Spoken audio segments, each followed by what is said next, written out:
There are a few people, men, women, who stand out in the history of Western magic, witchcraft, and modern Wicca for their leadership, their groundbreaking accomplishments, and their actions as a trailblazer for all practitioners in the world today.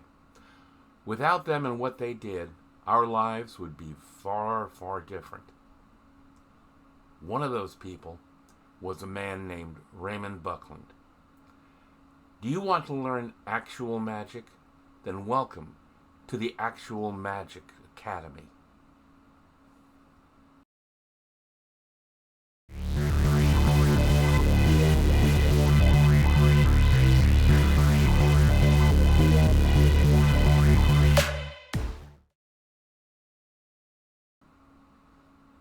Raymond Buckland was born on August 31st, 1934, and he passed on September 27, 2017.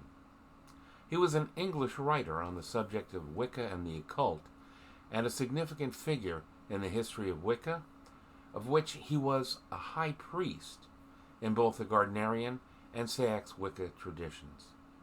Hi, my name is Sterling, and if we haven't met before, welcome to the Actual Magic Academy. If you're returning here, welcome back. Today we're talking about one of the true elders of the craft, Raymond Buckland. Known as the Father of American Wicca, Raymond Buckland is credited with introducing Wicca to the United States. His book, Witchcraft from the Inside, was the first American book about the old religion written by an actual witch rather than an outsider. Since that time, he's become a well-respected and renowned spirituality and occult author, writing more than 60 books, including the classic Buckland's Complete Book of Witchcraft. That was one of my first books on witchcraft, and I highly recommend it. And the 3 encyclopedias, the Witch Book, the Fortune-Telling Book, and the Spirit Book. If your local witch shop, New Age store, or Barnes & Noble doesn't have a slew of his titles in stock, maybe you should find a better shop.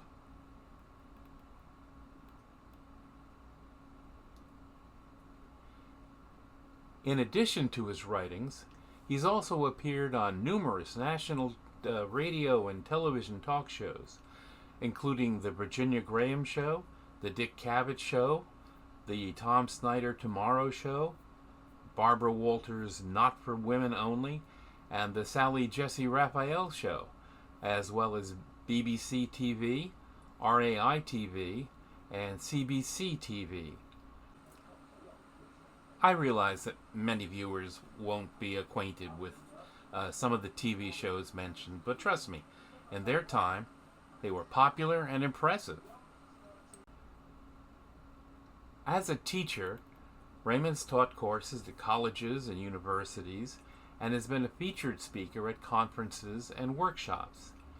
He is listed in a number of reference works, including contemporary authors, Who's Who in America, Men of Achievement, and International Authors and Writers Who's Who. He introduced the lineage of Gardnerian Wicca to the United States in 1964, after having been initiated by Gerald Gardner's then High Priestess Monique Wilson in Britain the previous year. He later formed his own tradition, dubbed Seax-Wica, which focuses on the symbolism of the Anglo-Saxon paganism. Buckland was born in London on August 31st, 1934, to Eileen and Stanley Buckland. Buckland was of a mixed ethnicity. His mother was English, and his father was Romanical, which is English gypsy. He was raised in the Anglican Church, but developed an interest in spiritualism and the occult at about age 12 after encountering it from a spiritualist uncle. He went on to be educated at King's College School. In 1955, he married Rosemary Moss. From 1957 to 59, He served in the Royal Air Force and then went on to work in a London publishing company for 4 years, before he and his wife emigrated to the United States in 1962, where they lived on Long Island, New York.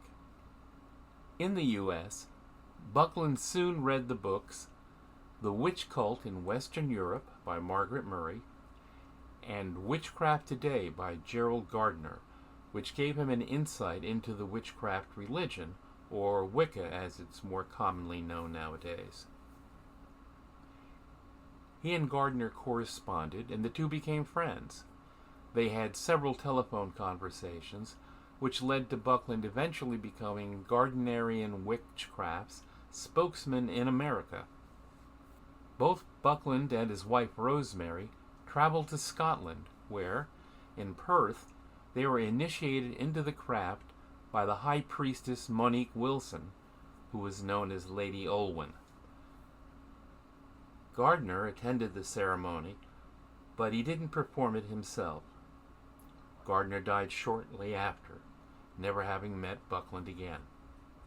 The Bucklands returned home to the United States following their meeting with Gardner, bringing the Gardnerian Book of Shadows with them. They moved to Timberline Drive in Brentwood. That same year, they founded a coven in Bayshore. This was the first group in the U.S. following the Gardnerian Wicca lineage of direct initiation. I have a photographic copy of Ray Buckland's Book of Shadows, but we'll get to that in a little bit. Many fully initiated Gardnerians in the U.S. can trace their origins back to this coven, which was a center for neo-paganism in America for 20 years. The Bucklands tried to keep their identities secret at first, due to concern about unwanted and negative attention. However, journalist Lisa Hoffman of the New York Sunday News published a story on them without permission. Buckland also appeared on the Alan Burke Talk Show, a popular TV show that commonly featured controversial and counterculture guests that often represented the fringe of opinions on social, political, and religious subjects, which is when his neighbors discovered that he practiced Wicca. Once outed, Buckland purchased and drove around in a hearse, where he was a familiar sight in the community.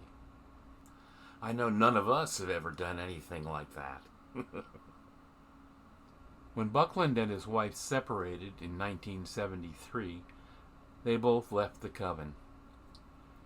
Over the next decade, Buckland continued to write and teach Wicca to those that sought him out. He interacted with the growing pagan community, attending festivals and speaking publicly to the media about Wicca. Reverend Selena Fox of Circle Sanctuary, a Wiccan community, remembers appearing on the Sally Jesse Raphael television talk show with both Buckland and Scott Cunningham. She said, "It was a dynamic show and we worked well together, talking about witchcraft, Wicca, and contemporary paganism."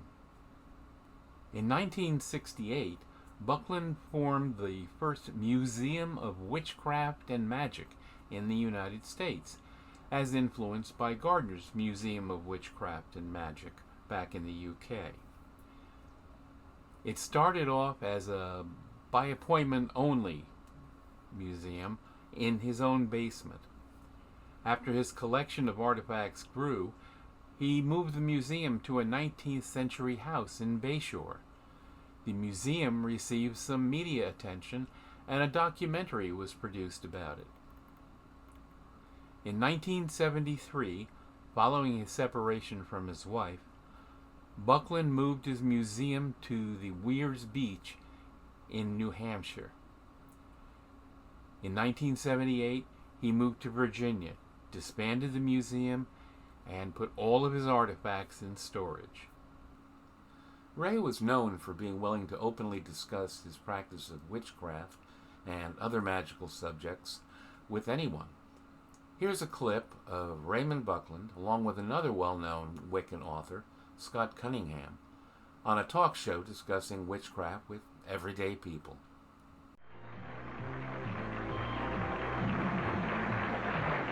Good morning, happy Halloween, and go ahead with your question. Nice to have you with us this morning. Go ahead. Are you there? Hello? Yes, go ahead with your question. I guess I'd just like to, it's kind of a comment. I would just like to say that I think they're sadly mistaken that they don't believe that Satanism is alive today. It is very alive, and that's how they derive their power. Well, to be fair to these gentlemen, I don't believe that you said that Satanism is not alive. No, not at all. I believe you said that the religion of Wicca, you don't worship Satan. Exactly. But there are Satanists. Of course there are. We just are not them. Yeah. Is there any crossover between witchcraft and... There shouldn't be, no. There are people who believe in Satan and who worship him for whatever warped reasons. I have no idea, but there are people like that. So we're not saying there's no such thing as Satanism. But it has nothing to do with witchcraft. Witches do not believe in Satan and therefore do not worship him. The caller may also think that Buddhists or Jews worship Satan too, since they don't accept her own personal view of deity. Mm-hmm. Is that so true, there, caller? Yes, I am. I would just like to say that I wonder, where do they think that they derive their power then?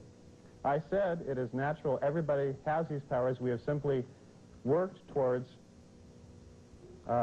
You can say that the power comes from divinity, from deity. How you view that deity is another question.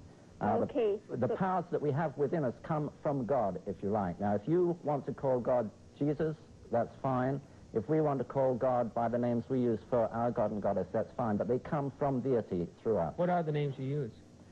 Different traditions use different names. There are many traditions within witchcraft, just as there are denominations within Christianity. Mm-hmm. I was just wondering, could you show us some of your power? Anyhow, so we can believe you more? How do we know you're witches? Okay. Quite frankly, we don't care whether you believe or not. No, we're not here to... We're not here to give a display, and if you had, say, the Archbishop of Canterbury here, would you ask him to do a mass to show that he really was an archbishop? I don't ask my Christian friends, and I do have some. I don't ask them to prove they're Christians or prove they can pray to Christ. How long have witches been around? They've been around for thousands of years. The late Dr. Margaret Murray did some extensive research, and she traced them back, she thought, to Paleolithic times, which is 25,000 years ago. I don't honestly think that witchcraft per se goes back that far. Certainly religion does. This was the root of religion. But witchcraft, as we know it today, certainly from 1,000 or more years before Christianity, there was a big revival, however, in the 1950s, when it was thought that witchcraft had died out, but in actual fact it hadn't, and it revived.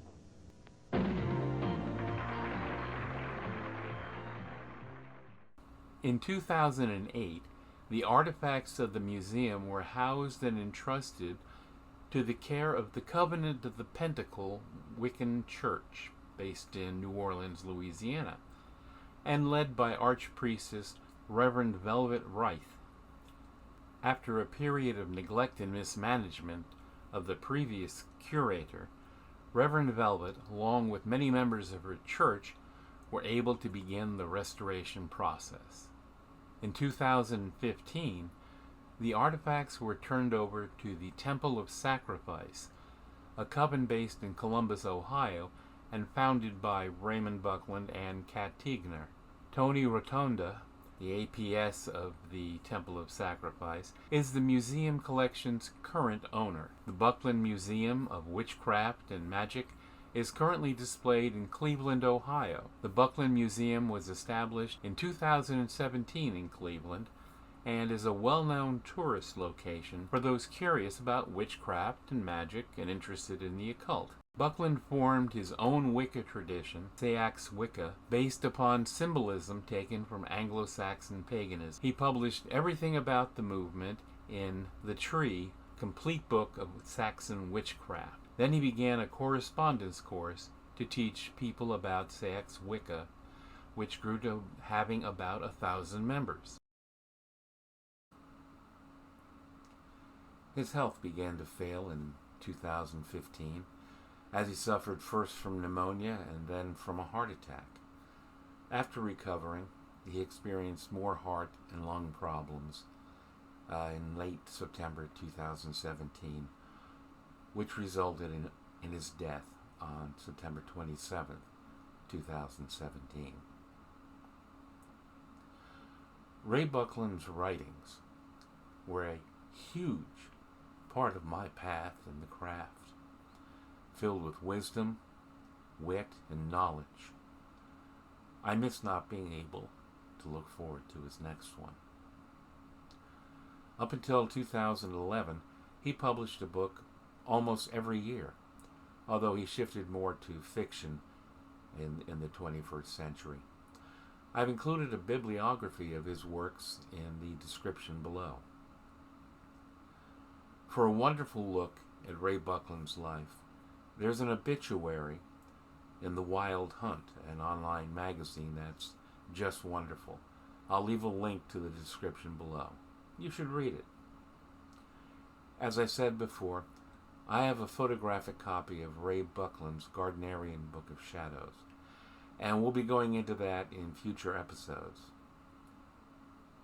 For those who might not know, a Book of Shadows is where a witch handwrites his tradition, his teachings, his lessons, and experiences in the craft.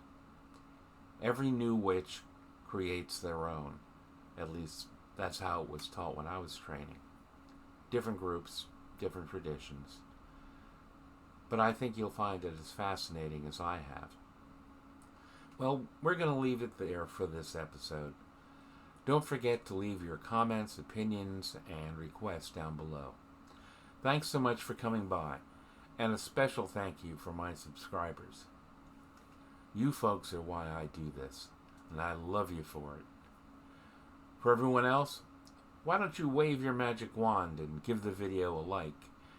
Maybe even subscribe to the channel. Ring the bell. What the heck? Doesn't cost you anything, and it really does help the channel a lot. Again, thanks so much for coming by, and I'll see you next time. Until then, blessings bright and dark. Peace.